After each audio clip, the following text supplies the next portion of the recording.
مرحبا بكم الناس الكل في قناتكم الرياضية التونسية. خفايا ما يحصل داخل النادي الافريقي، الاسباب الحقيقية وراء الهزيمة في غانا، وكذلك كشف سر منظر الكبير.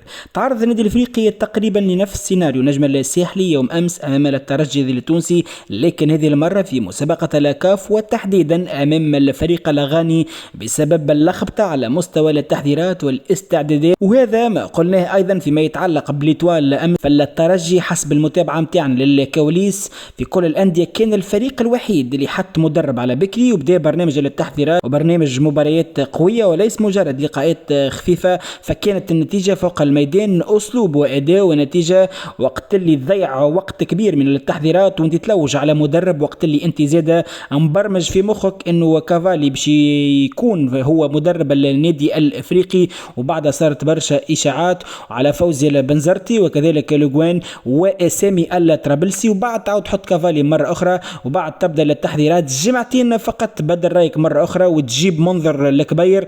شكشوكة بكل صراحة تسبب فيها المسؤولين، والنتيجة كانت متوقعة، ومع العلم أنه فريق باب جديد سبق لي الفوز من قبل ما ضد الفريق هذا مع السيبي بثنائية.